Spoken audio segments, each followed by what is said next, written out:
Hi guys, how's it going? And welcome back to our allotment. So I'm just going to sort of take you around our allotment as I do every month, once a month, just to show you how things are doing, what's doing really, really well, maybe things that haven't fared so well over the last month. So yeah, it's kind of getting to that time of year where we're starting to kind of clear up things. So things that have kind of gone past their best. So we're starting to take things out. Maybe over the next month we're going to be getting ready to put the plot to bed for the most part, but I'll take you along for all of that and how we're going to do it. So for next year we've got a bit of a different plan for the allotment. I did do a video just to sort of outline what our plans were. The two main things I want to achieve really is a bit more weed suppression. Well, sort of, yeah, combating the weeds a little bit more, and then just making a little bit more structure, creating that structure within the allotment, because at the minute it's sort of just, it's quite sort of wild, and I am the kind of person who likes to have things structured, neat, tidy. So I know that's a little bit much to ask at an allotment plot, to have it absolutely fantastically neat, but I would like to add a bit more structure. So if you missed that video, go and check that out, and I'll just sort of highlight the things that, yeah, that we're planning to do. But yeah, one of the main things we also want to add to the plot next year is loads more flowers. I can't wait. But yeah. So let's come and have a look round and see how it's looking here at the end of September. So just for reference, this is our plot. So it starts a little bit further up here, there we go, all the way here, all the way down to where you see all those flowers there, past the flowers and then up again. So it's about 20 metres by 5 metres across. So I have been out this morning just trying to do a little bit of clearing out. As you can see, the grass is still taking over, but yeah, we've got a little bit of a plan in, obviously, next year's plan to try and combat that a little bit more. But yeah, so our sort of first part of the plot up to the flowers is sort of divided into two halves really. So you've got the left half and you've got the right half with a little bit of a walkway in between. It just sort of makes it easier to sort of tend to the plot. But yeah, so the first part looks a little bit bare. So here we would normally have rhubarb, so they've sort of been and done. After that we've got our strawberries, which are doing really, really well actually. So these strawberries I completely took out, the ones that were here, because they were sort of past their best. They'd had 3 good years of growing and producing fruit, and they were starting to, yeah, not produce as much fruit, which they are supposed to. So the sort of first 1, 2, 3 years of the strawberries plant's life, they produce really well, and then it starts to sort of peter out. So I basically took out all the strawberry plants and then took the runners that came off the strawberry plants and then I planted those in. So as you can see, all the way dotted about, these are all new strawberry plants taken off the runners. So that whole patch there were a few left which I did last year actually. I did a couple of rows last year where I took the runners off just to increase the patch. So obviously they're looking a bit bigger. But yeah, they should do pretty well over winter. They're sort of going to go to sleep, and then come next spring they'll start to really put on some growth, which will be really fun. So I should get some fruit off them next year, even though I only just planted them off the runners this year. That's what I had last year with those. They were brand new, but we had some fruit of those. So yeah, they are looking good. So next to them we've got our couple of rows of leeks. So they're doing really, really well. There's a couple that are nearly ready. Maybe not quite, but these ones are hardy, leeks are hardy, so they will sort of take us through autumn and into winter. So yeah, they're looking really good. So I do apologise for the wind, it's really, really windy up here at the minute, so hopefully you can still hear me okay. So the next bit was our big squash bit. So as you can see, we've cleared out quite a lot of stuff that was there, and we're left with a few courgette plants, but to be honest they've pretty much done. They're trying to sort of shoot out a few more plants here. We've got a couple of yellow ones there. Actually that's probably ready to harvest. We can harvest that today. And then there's another greeny one there. So this is, the green ones are the Defender and the yellow ones are Aurelia F1. And then the rest of the squash patch has been cleared up, apart from our 2 pumpkins, which are doing really, really well. So that pumpkin over there, that's pretty much ready to be harvested. So I'm going to be harvesting that later today. And then, oh, sorry about that. That was my hand. And then the other one is doing pretty well as well. So that one, in theory, will be ready to harvest before Halloween as well. So we should have two really, really good pumpkins. So that pumpkin we're going to harvest, but we're going to store it. So I did that last year and it was absolutely fine, just in a sort of dark, dry area basically. We put it in our garage and I put a cloth over it and it was absolutely fine, and it lasted all the way through to Halloween for our carving. So yeah, so this bit here is where we had all of our potatoes, so they've all been harvested, and that's sort of ready to go to be put to bed really until next year. There is some sort of grass bits there which I'm just going to kind of remove. That's all the couch grass that was growing underneath, that as we were digging the potatoes up, that all sort of came up, so I will remove that. So coming on down to the other side, we've got our cucamelons. So these have really started to take off. So I did do a video on these actually, where we sort of looked at them and then harvested a load, and then I didn't do it in the video, but I did make a really nice cucamelon salad, which was really, really tasty. But as you can see, these are the cucamelons. So the cucamelons, if you've never tried them before, this is our first time as well, they sort of taste cucumbery. They look like a cucumber inside, but then they have like a bit of a tang, sort of a bit of a limey tang. So they're really nice in a salad, in a cold salad you can put them in. I'm sure you can make pickles as well. Yeah, so they're really, really tasty, but we had quite a good harvest and there's loads more to harvest as well. So I'll just show you what they look like when they're ready to go. So this is about the right size to harvest them. So they're about 2.5 centimetres, maybe an inch long. So a big grape basically, and that's when they're ready to harvest. So they should still have quite a good bite to them. So the skin you can eat as well, so you eat the whole thing, and it's a bit of a crunch. When you bite into it, it's crunchy, and that's what it should be like. So don't leave them too long until they get soft, because then they've sort of passed it. But we've got loads and loads that are ready to be harvested again. So yeah, really, really impressed. So these took a long time to get going, but finally they have done it. Right, so coming on down to the other side. So this is where we've put in some of our sort of autumn and winter crops here. So we've got some cauliflower, got 2 rows of kale, and then we've got some turnips as well, I think. What do we put in there? Oh no, cabbage as well, sorry. We've got a row of cabbage and then a couple of rows of turnips, which you can't really see. So these ones, the cauliflower, kale and cabbage, we've covered over because yeah, they're just susceptible to be eaten by things. But they're doing really well actually. So we've got, what have we got here? So this is our cauliflower. I think, yep, that's right. I've just looked at the label to make sure. Cauliflower. Next to it we've got the row of kale, so that's doing really, really well. Another row of kale next to that, and then we've got our row of cabbage.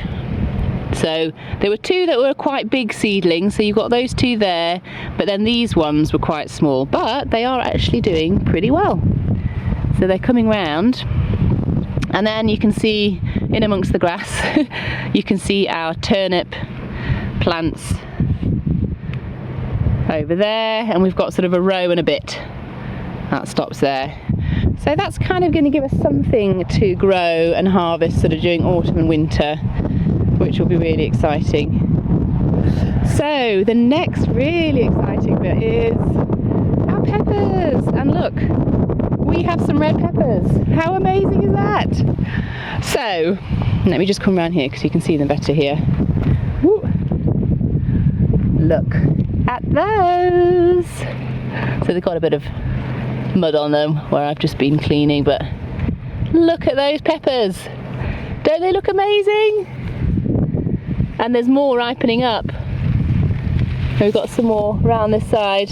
These have been grown outside basically. Well, I sowed them at home obviously grew them seedlings, hardened them off, and then planted them out, and they've been outside ever since. So not in a greenhouse, not covered over or anything, and it was an experiment to see if we could actually grow these sorts of peppers in our climate, because normally our growing season just isn't sort of hot and long enough really to grow this sort of stuff outside. But I am so happy that we are getting peppers, and we have harvested a couple of these already. One I actually harvested to have with our cucumber salad, and then another one the other day. So yeah, really impressed with those. So these are, if anybody wants to know, these are Demeter F1. So these do really well growing outside, apparently. And there's loads of green ones as well, so we'll see if they end up ripening. We'll have to see. I wonder if they're the same actually as tomatoes, where you can harvest them and they'll ripen on the windowsill. I'm not sure. Do you guys know? Maybe you could leave a comment down below if you do know. Are they like tomatoes, where you can harvest them green and then sort of ripen them up on the windowsill? Let's see, I might try. Do an experiment. Alright, well, coming down, we've got our row of, well, I have actually pulled a couple of plants because they've gone, our row of beans. So these ended up doing really well. As you can see, there's some ready to be harvested again. These did really well. So we had a bit of a mare when we did our beans, beetroot, spring onions actually, which are all of these here. So we basically direct sowed these ones, so the beans, beetroot, spring onions, and then that night there was absolutely like storm, a crazy storm, loads of rain, and I think a lot of seeds got displaced and washed away because nothing came up really. So we waited a couple of weeks and then re-sowed them again. So this is basically the second sowing of all of these plants. And it was a bit kind of touch and go, where I thought, oh, have we got enough time left now for them to grow? But yeah, they've done really well actually, and I'll show you the beetroot next to them as well. They're doing really well. So yeah, next to them we've got our beetroot. So this is a bit of a mixed, and as you can see, they are doing really well. So we can harvest some of that. Oh, there's a big weed. Let me pull that out. There we go. I missed that one. So yeah, we've got a bit of a mix going on here. So we've got some lighter coloured ones. We've obviously got the sort of purple ones as well. But we've been harvesting on these, and they're really lovely to eat. So we normally roast them and then sort of peel them after roasting, and they're so nice. Kids absolutely love them. Next to them we've got our rows, a couple of rows of spring onions. So again, they've done really well. Need to harvest quite a lot of these actually. They're about ready to go. I don't think they'll grow that much more because the days are getting cooler now. So yeah, we'll see. Keep them in a little bit longer. Keep harvesting them. And then next to them we've got our Brussels sprouts, which are finally starting to show some sort of growth. Look, you can see the little Brussels starting to form. So at the bottom they're bigger, and as you go they get a little bit smaller, but they are doing well. So these should be ready for Christmas time, ready for our Christmas dinner, which is about the only time we eat them. So we've got 3 plants of those 3, and then next to them we've got our lovely kale. So these have done really well. Look at those. So Tosca Danera, I should have really told you all the names of each variety, really, varieties of different plants, but I'll do that next time. But yeah, again, kale, we love kale. Well, I love kale. I do put it into meals and sort of trick the kids. But yeah, I love it, and it's so healthy, so good for you. So yeah, that'll keep going, and I don't know, I'm guessing that'll keep going through winter as well, so we'll have 2 lots of kale. Yeah, loads of kale to take us through winter. And then this sort of last little bit, there's my shadow, sorry. The last little bit here is a bit more of a fruit patch. So the plan here is to have, basically for next year, is having our fruit bushes to go all the way up to the end of the strawberries, all the way across. Obviously we'll have a walkway in between, so all of this is going to become more fruit trees, fruit bushes. So at the moment we've got just a berry bush at the back, got raspberries, a couple of rows of raspberries, We've got our gooseberries, and then I have just bought a couple of blackberries and blackcurrants, and they are going to go here, and then we might still get some other berries as well, maybe some red currants. I did actually see grapes at the garden centre, and I think it was £25 a vine, which I thought, that's a bit expensive really. It's probably not, but when I was looking at fruit bushes to buy, I was kind of looking at like £8, £9, £10 rather than £25. But it would be interesting to see if we could grow them. We have actually got a neighbour on the plot, on a few plots away, that grows them, and he has success with his. So I might sort of ask him what varieties he's growing. Maybe we'll invest in a grapevine or couple and see if we can grow grapes. That'd be exciting. So that is the first bit of the plot, going all the way up.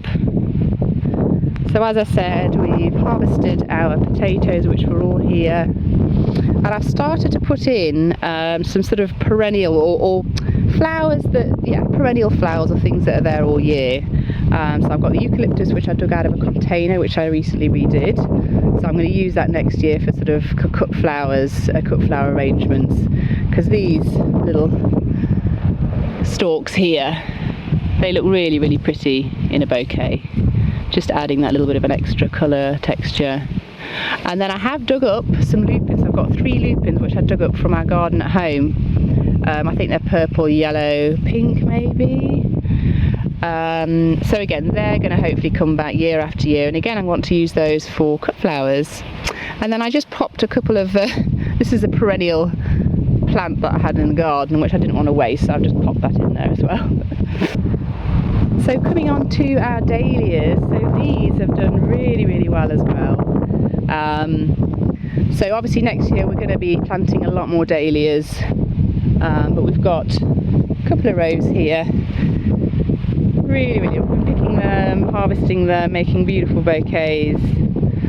So we've got, let me get you a good one, that one, that's a really good one. Got that one there. Got these, which are really, really pretty. So these are tiny, tiny pom-poms, but really good sort of accent in a bouquet. I thought that's what I've been using them as. Really beautiful colour, look at that. And then next to it we've got a bit of pinky one. Again, just the structure of dahlias, I just find them so fascinating. Just so gorgeous. And then this one made an appearance after a very long time, which is this one, which is so, so gorgeous. Again, it's got that sort of pinky magenta-y vibe, but really, really, really pretty. So yeah, these stems aren't very long though, that's the only thing, so I've been struggling to cut them for bouquets or cut flowers. But I'm wondering, because they're so late, I haven't actually been cutting them, so they've not sort of had chance to sort of grow big stems. But yeah. Then we got next to it, this is a yellow dinner plate one, just sort of very simple. And then next to it we have got, let me see if I can find a really good one. That's really, really pretty. Let me come around the other side, because that's an even better one. Look at that. How beautiful. The colours are just amazing. I could just kind of stand and look at them for ages, examining them. And then this is kind of just like a sort of single dahlia at the end. Oh, we've got a couple more. So we had, what was this? Blackjack, which didn't do very well. It did flower one flower, and then it's not done anything, but it's just the plant does not look strong at all. It's supposed to be a big, quite a tall dinner plate one. So yeah, don't know. We'll try again next year with that one. And then this one is called French Can. See if I can get out the shadow. Yeah. Really, really pretty. And again, dinner plate size. Yeah. So as I said, next year we are going to be amping it up with all of our cut flowers, including dahlias. because I've been loving having cut flowers at the allotment, harvesting them, making bouquets, giving them away to people. Yeah, it looks so pretty. So I'll just show you the rest of the kind of cut flower. I say it in apostrophes because it is a bit of a mess, but I'll show you them anyway. So yeah, after the dahlias, we have got this section here, which is actually an orchard. Believe it or not, you can actually see one of the fruit trees here. There's 5 dwarf fruit trees in here. You can barely see them because they've been taken over by, look, there's another one. So we've got 2 apple at the back. I think that's a plum in the middle. We've got a pear and a cherry, which I think needs to come out because it's not grown at all. So yeah, we'll get another one to replace. And then sort of in amongst them, we have got cut flowers. We've got lots of different ones, snapdragons, there's amaranth, there's straw flowers, obviously loads of cosmos. They've gone crazy. We're actually about ready to pull the cosmos because they're just about done. Let's have a look. Zinnias as well we had. What else did we have?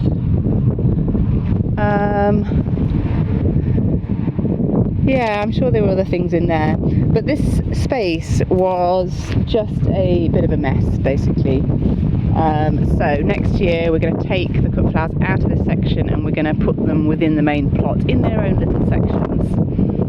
So yeah, that's part of the plan for next year for the allotment, is to obviously have our walkways, have more structure, and then we're going to have sort of little quadrants basically within the allotment where we're going to have flowers, then veg, then flowers, flowers, veg, flowers. So we're sort of going to intermingle the flowers with the veg, but obviously have the structure there so you can really see each section. Loads more cut flowers. I've ordered all the seeds already. I did a video actually on that to show you what seeds we've got, what plants we're going to have next year. So yeah, really excited.